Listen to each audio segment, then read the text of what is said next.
You my company. It's me. Can I open the door? Yeah. Pause that real quick so I can talk to you real quick. So we can have a clear understanding since we live amongst each other. Okay. I see how you acting funny, so you can stay acting funny. That don't bother me. But what happens is when you no longer help me, I don't have to no longer help you either. So here's what we gonna do. I'm gonna clean up my own house. I'm gonna take out my own trash because I saw you walk past yesterday. You took your trash out, but you left the other trash at the door. So I'm not gonna ask for your help no more, okay? Okay. And don't ask me for my help anymore. Okay?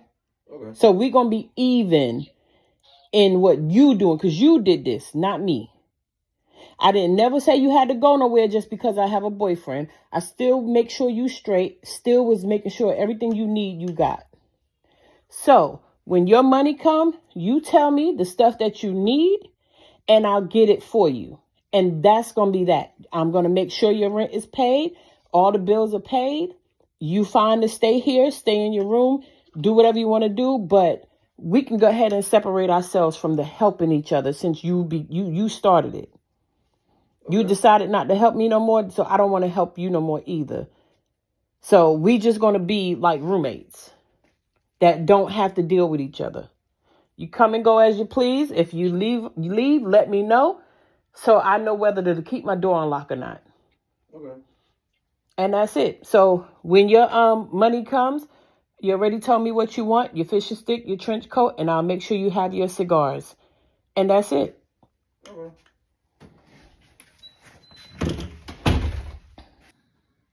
Push the button. Push the button. Yes. Tap it. Click it. Push it. Touch it. Thank you. Y'all, it is the day after Christmas. And I've been in my pajamas all day. I ain't have to do nothing today. I made sure I cleaned up my house yesterday, so I won't have to do nothing today. And of course, I'm eating leftovers. I had a wonderful day by myself. I spent Christmas all by myself, and me and Jesus had a wonderful time. My neighbor above me, the lady who I'll be showing you up here with all that good wisdom she got, she cooked and gave me a plate and gave me enough for leftovers, and she gave me a gift. And of course, y'all seen that my boyfriend has been gifting me every day up until yesterday. But he's still giving me gifts, so thank God for him. Anywho, I had an awesome, amazing time yesterday, just me and the Lord. And I thought I would be a little sad, but I really wasn't. But I came up here to talk to y'all today about something that lady had told me yesterday when I went and got my plate. She was like, she said, yeah, with that adult spirit. I said, huh? Like, what you talking about? She said, yeah, that adult spirit. You know, when you think, because I'm grown. Oh, no, she said a grown folk spirit. That's what she said. She said, you know, when you say I'm grown. And she was like, yeah, you and your grown spirit. And it made me think. Because when I turned 33, so growing up, I didn't really drink or smoke or whatever. Like, I tried it, but it wasn't my forte. Like, I really was not into that stuff growing up. But when I turned 33, I felt like I was grown enough to do what I want. And can't nobody tell me nothing. So I started trying the Uggs, Dre, and alcohol and the smoking and all that stuff. And honey, let me tell you something. She was talking about how, yeah, that grown spirit will get you in some trouble. That thinking you grown would take you places you really don't want to go. You really don't belong.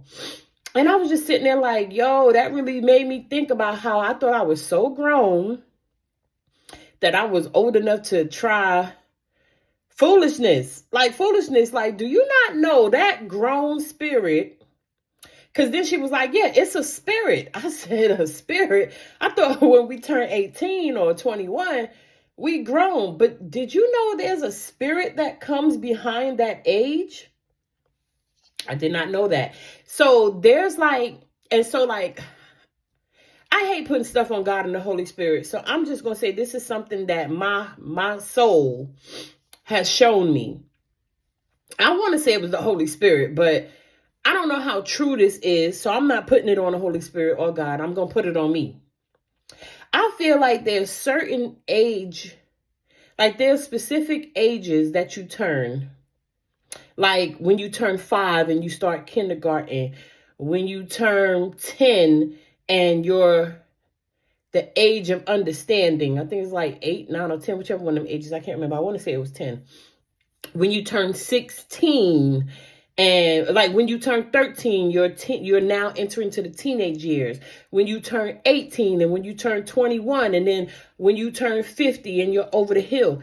It's something about specific ages. I feel like there's a spirit that come behind that. Not saying that there's not a spirit coming behind every year, but it is something particular about turning 18. That's like a serious demon coming behind you. Like, don't get me wrong. It can be all great things coming for you, but it's something about turning 18 and turning 21. Let me just say this. When you turn 21, because I'm like stumbling over my words and that's just not me. But when you, and I didn't plan this video.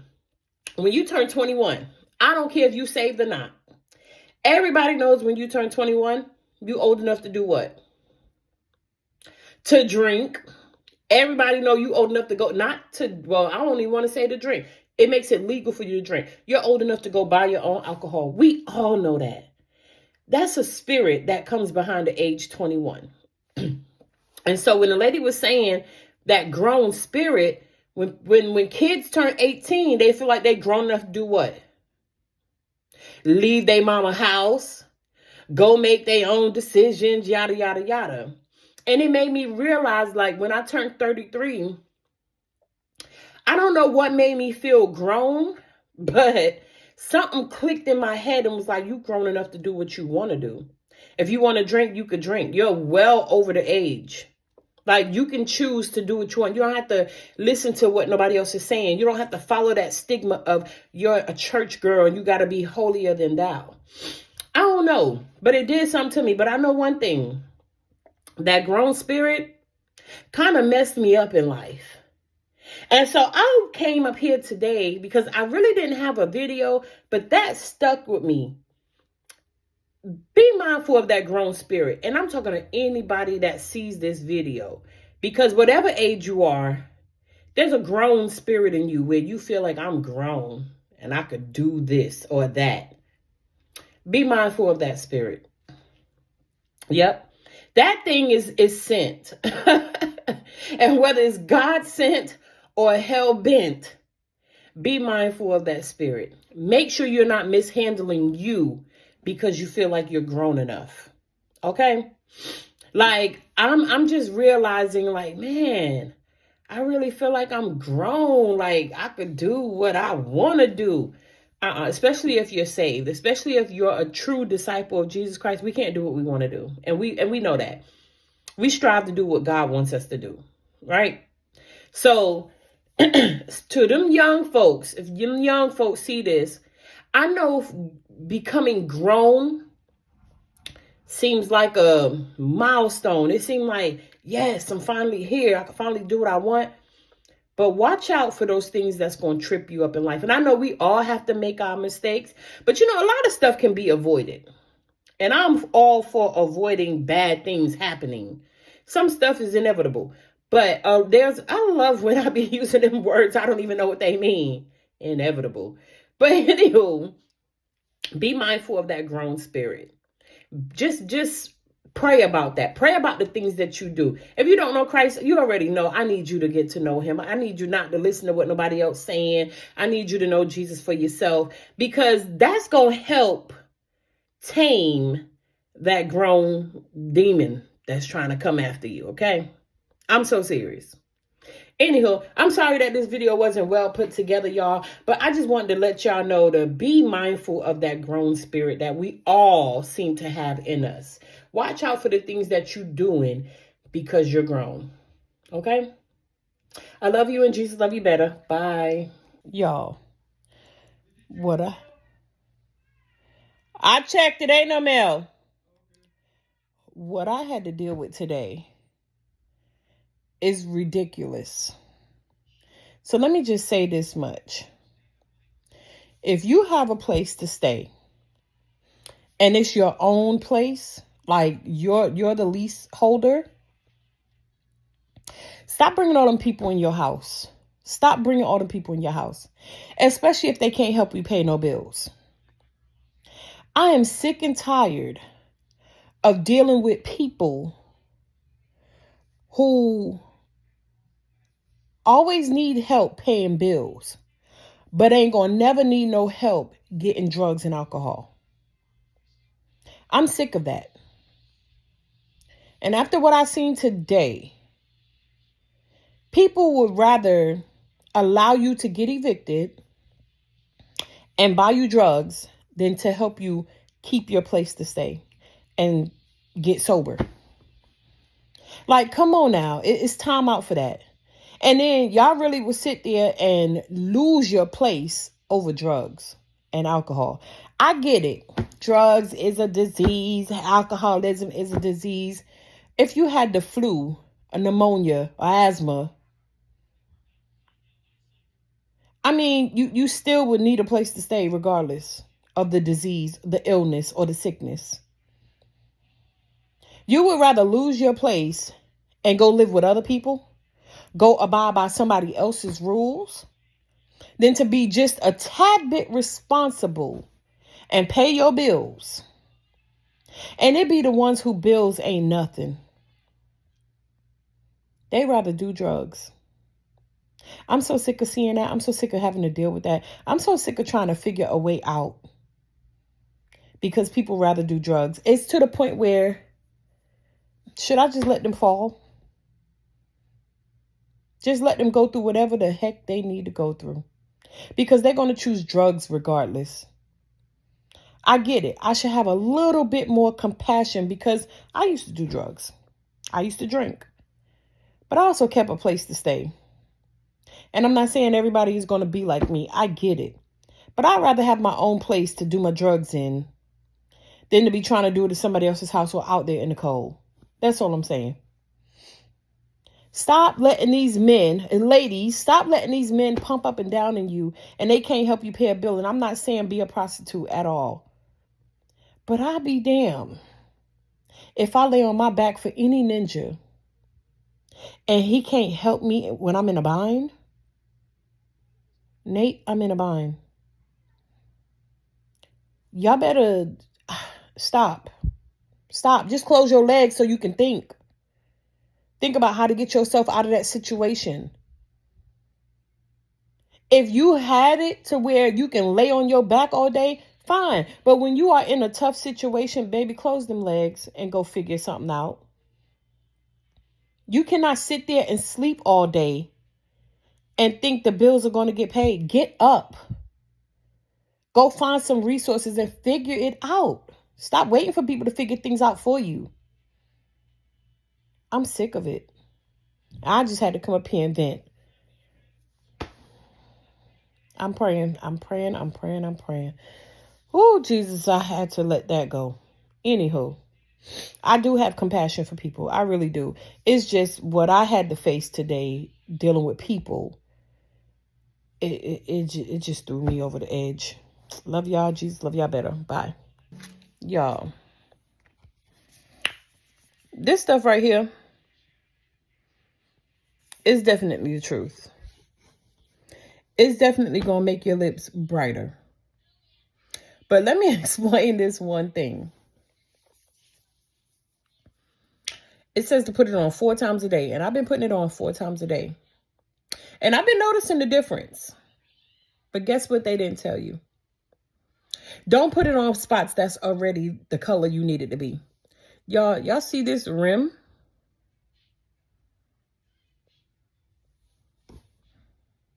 Why is that brighter? I've been putting this thing on my whole entire lips, like all around it. I didn't realize it was going to brighten up this part of my mouth, my lips. Like, it has made this area right here brighter because it was definitely darker. So I'm seeing the dark spots. They're getting lighter. They are. But be mindful where you're putting it. Because the rim, y'all see the difference between my face and here and my lips? This was not light like that. Now it's lighter. So now I got to be careful. It just looks crazy to me because I'm over here like, yo, like this really got lighter. The above part of my lip, that's crazy. So I'm going to make sure not to put it up there no more. I promise y'all, I'm about to put it on the ring of my nose. And I'm about to put it on the circles of my eyes. I'm tired of looking like a raccoon. But do y'all see how this thing brightened up my lip up top? That is crazy. Gots to be more careful. But this stuff, y'all, it costs $22. It's probably in a TikTok shop. I probably need to sell it. I don't know. Anywho, go get y'all some if y'all some smokers. I don't smoke no more. But I got the after effects of it. Who and what are we leaving in 2024? I'll go first. These dry lips. I'm leaving them in 2024. Okay? I'm sick of my lips being dry. The crust that be in my eyes, I'm leaving the crusty eyes in 2024. These braids. Do y'all see? I know. I'm going to the hair supply store. See, I'm trying to leave these braids in 2024, but I need to get to the hair supply store and go buy some more hair so I can braid my hair over. But these braids getting left in 2024. If I have to cut them out and wear my afro until I go get the hair. I want to say I'm going to go get the hair Monday, but Monday is my boyfriend's birthday, so if we could slide to the hair supply store, even if we don't, I'm cutting these braids out my head. They got to go. They still look nice. But up here, baby, the new growth. Yeah. It's time for a new do. The words demure and diabolical, I'm leaving those in 2024. Some of my family members, yeah. Even my mama. I'm leaving all the family members in 2024. My kids, I love y'all. I promise you I love y'all. But if y'all don't come better with these attitudes, I'm leaving y'all in 2024. I'm taking my grandkids with me in 2025, though. My grandkids can come. You know, they can't do no wrong. These poor quality videos like this one, yeah, I'm leaving it in 2024. What are some things y'all leaving in 2024? Comment. Let me know. Some things and some people. My boyfriend and his lies. I'm take him with me in 2025, but his lies gonna stay in 2024. Yeah. So he got like 3 more days to lie, and that's it. All American has had me in a chokehold, the TV show. When I get done with these seasons, I'm leaving you in 2024. You will not have me stuck to the TV. I'm leaving the whole television in 2024. I refuse to be stuck to the TV ever again like this. Y'all, I am on season 5, episode 20. Like, how much more do I have to go? How much more to go? Like, how much longer do I have to be stuck to this TV? I'm over it. And all their temper tantrums. Yeah. Processed food. I'm leaving processed food in 2024.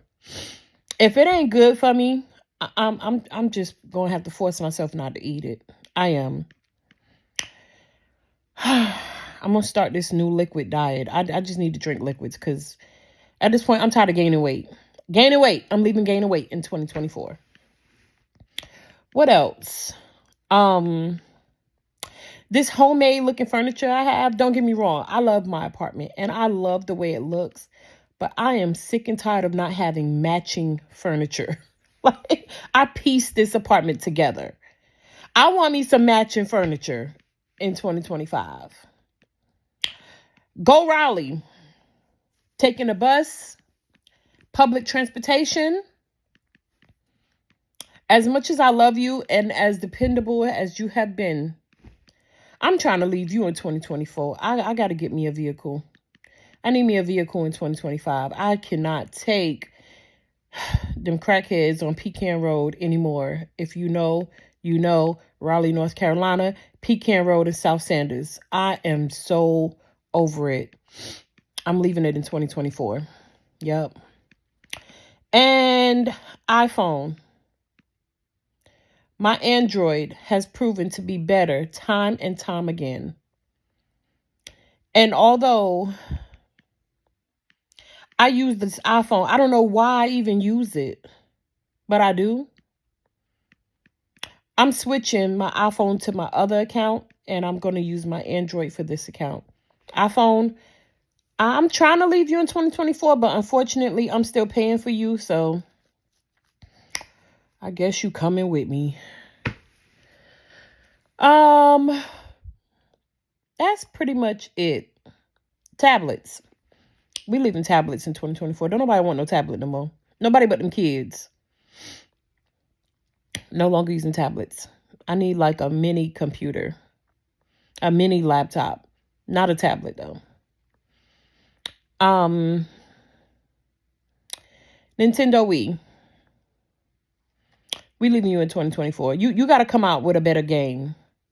I need you to step it up. PS5 is lit. PS4 is lit. Xbox, S1, all the other brands lit. Nintendo Wii, you got to go. Any laptop that's not HP, leaving you in 2024. You got to go. Step your games up, laptops. HP is lit. And, before I end this video, tell me one blast from the past that you're bringing back and bringing with you to 2025. And mine is boom boxes. Like, yo, this summer, I'm walking around with the big boom box on my shoulder. I'm not even playing. We is bringing back boom boxes, okay? So tell me what you're leaving and tell me who you're leaving in 2024 and tell me one blast from the past you're bringing back, okay? Anywho, I love y'all. Jesus, love y'all better. Bye. Well, you sound like you got a mouthful of food, but I wanted to come up here. I'm sitting outside chilling, just taking in some of the air, and I wanted to tell this story. So, y'all, why I used to date this guy, I got the flashlight on, but it's giving too much light. But I used to date this guy, right? And he had a job, but he ain't had nowhere to stay. So I ended up moving him in with me. And I was already sleeping on a blow-up bed when I met him. So for a while, you over there talking some, So for a while, the blow-up bed worked, right?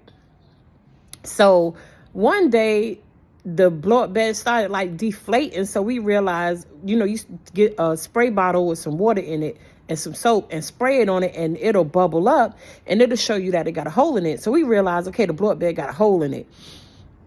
So at first it was just seeping through real slow. Then all of a sudden it was like, okay, the bed getting flat.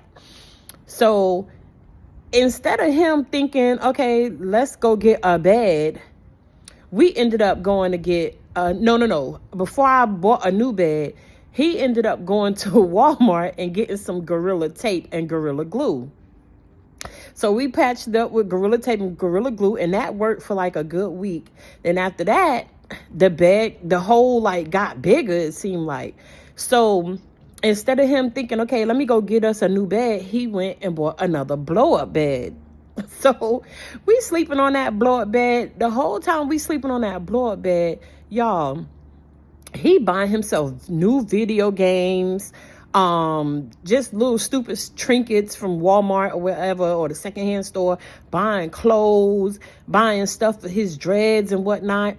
And it didn't dawn on me to go like buy a used bed because I was just so scared of bed bugs. So I just I just dealt with the blow up bed, but it just made me realize how I call it low self-esteem. And I didn't think I ever had low self-esteem, but it just made me realize how low my self-esteem was and how I was willing to settle for less just to have a man. Like, this man has a whole job and we sleeping on a blow up bed. Like, I understand humble beginnings, but you went and bought like 2 PS4 games. Them games like $50, $60 a piece. Put that $100 together, save another little $100. We could have had us a bed. We could have at least had a regular mattress on the floor till we was able to get a box spring and then able to get some rails. Like, I wasn't even thinking. And don't get me wrong, I was working at the time, but I was paying the bills. Like, he would throw some money here and there, but like, he really was blowing most of his money. Buying food, buying drugs and alcohol and stuff like that. Like, we just had no, I don't know what to call it, but anywho, yeah, I was just sitting here reminiscing because that was like 4 years ago, y'all. 4 years ago, my crazy tail self was settling for, I would say 5 years ago. 5 years ago, my crazy tail self was settling for less. Man, I'm so glad I ain't that person no more. I made it my business that day to never settle for less ever again. Y'all stop settling for less. And don't move nobody in your house, okay? All right, I love y'all and Jesus love y'all better. Bye. So, y'all, I was outside today enjoying the weather. Y'all see how my lips are getting brighter? That stuff does work. Anywho, I was outside enjoying the weather, and then I decided to come back in the house and listen to a sermon. And this that stuff, y'all, that I be putting on my lips 4 times a day. And if your lips are black, it'll brighten them up. So I was like, man, every day at 3 o'clock, my alarm goes off and say, post a video. And I'm like, I don't really have a video for y'all today. So what am I going to post? So I'm listening to this man's testimony. Dang, I watched it on this phone that I'm using. So I can't even tell y'all who it was. Anywho, so in his testimony, he was just talking about how, people mention church hurt. This person said this and that hurt my feelings, and this person did this and that hurt. And I remember growing up, I'll never forget, I kind of grew up in the streets of Brooklyn. So when I started going to church at 14, because I was in the clubs at 11. So the people in the church used to call me a street rat. And that bothered me. That hurt me. That was the first church hurt I ever felt. So anywho, I got plenty of church hurt after that. And I was just sitting here like, okay, Lord, what am I going to, make as a video? And it dawned on me, who are you in the church? Like, are you the person? Because you know how in church you got those people that'll hurt you, but then you got those people you'll never forget that you truly love, like them ones that really like made an impact on your life, on your heart, that you like, sister so-and-so, I love her, or mother so-and-so, I love her, because they were just so genuinely good to you. Who are you in the church? That's what I want to know, because I'm starting to realize who I am in the church now. Now, before, I don't know, because I really was kind of lost. And so I was sitting here thinking like, dang, who was I to people? Like, I probably was both sides. I might have hurt some people and I probably did good. And I feel like I did more good than hurt. I don't know. But I know now, the Christian that I am now, I know I'm doing more good. I'm probably the person that they're going to remember and love. But I just sit back and think about all the people that hurt me and all the ones that helped me. And then I was sitting there thinking about like those of us, because I'm going to just include myself in the category, because I'm probably hurt somebody in church before. I don't know for sure, but I probably have. I've been in church since I was 14. I'm 46. So I was like, how come we don't recognize that we are that person? Like, how come the ones who dish out the church hurt don't recognize that they're the ones that are causing the church hurt? Or do they know? Are you that person? Take a step back or take a look. Have you ever heard any rumors about you being that person that hurt somebody? Or have you ran people away from church? Because y'all, oh my gosh, it's this one lady that go to my church that literally, if you don't have thick skin, she gonna run you away from the church. Yep. And nobody's doing nothing about her because she's a dedicated, lifelong money giver member. I hate to say it and put it out there like that, but she is. And yes, they're never going to tell her to leave or stop. But there are people like that in the church.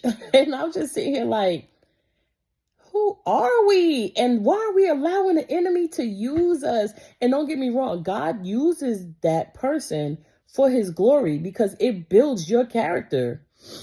But dang, are we the church hurting people? I don't know. Ask yourself who you are. Anywho, that's my video for today. I love y'all. Jesus love y'all better. Bye. Spending my new year eating pizza, brownies.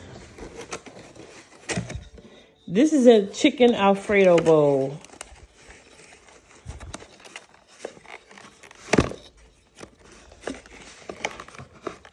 Jesus, it's stuck.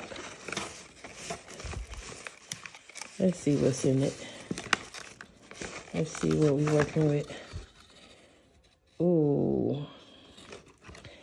And playing my game. Happy New Year. Ooh, y'all. I done came down with a cold.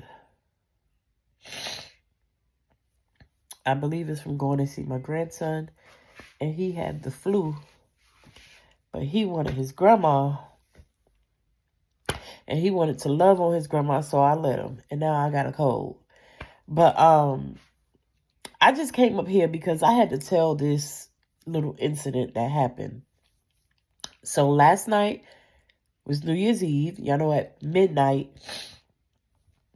they start pewing.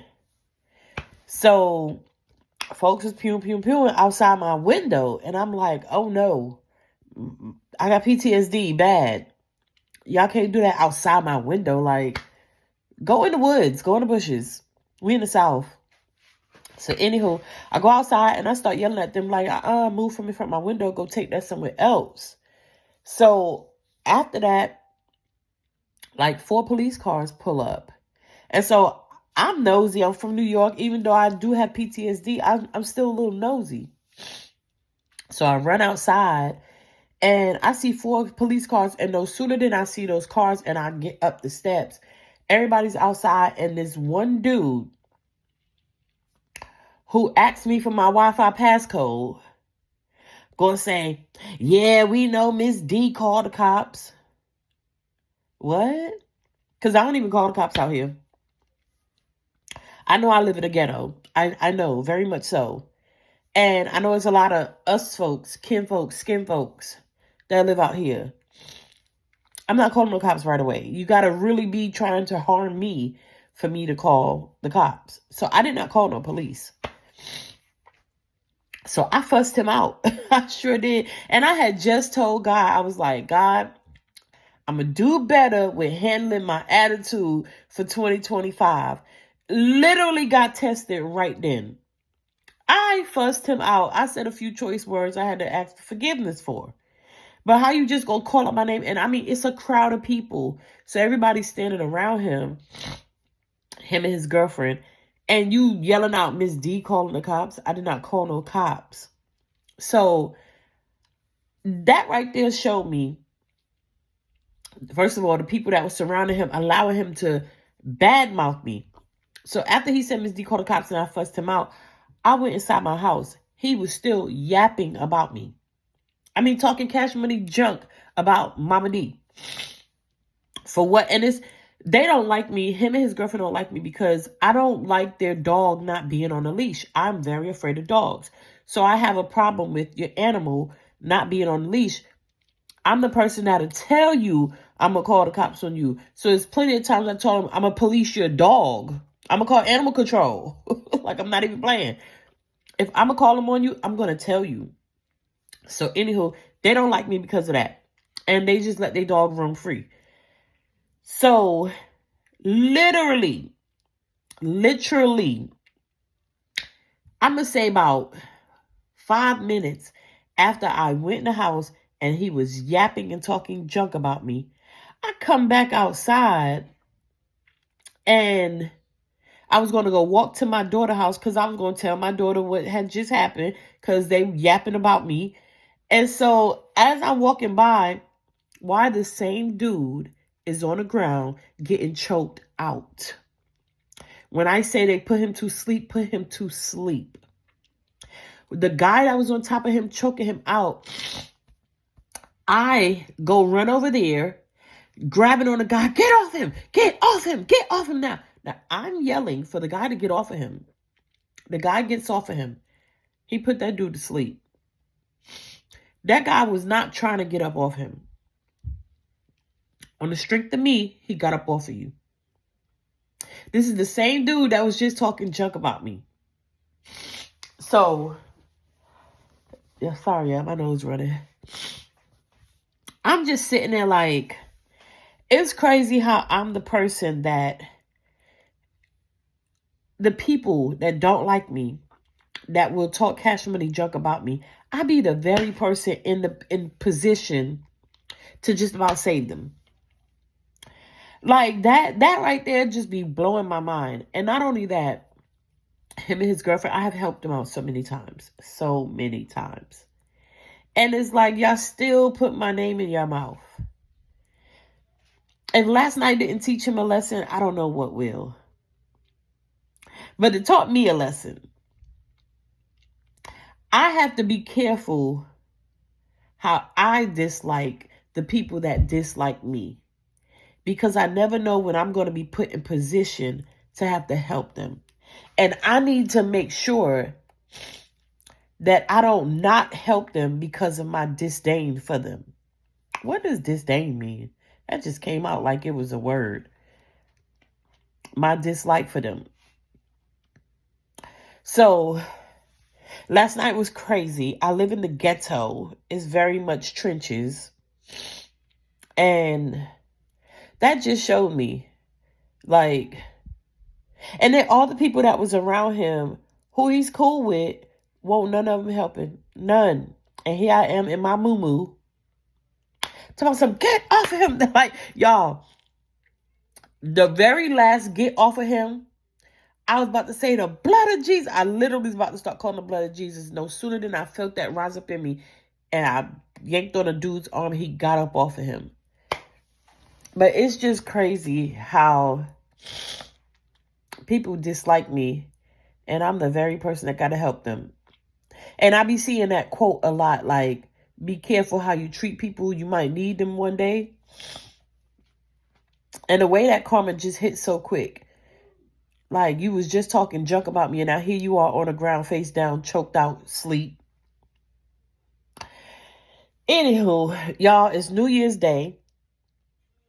And I'm nursing this cold. And so I'm in for the day, even though I had so much I need to tackle, but I'm in for the day. I hope y'all had a great New Year. I hope y'all don't live in a ghetto like I do. And I love y'all and Jesus love y'all better than I could ever. Bye.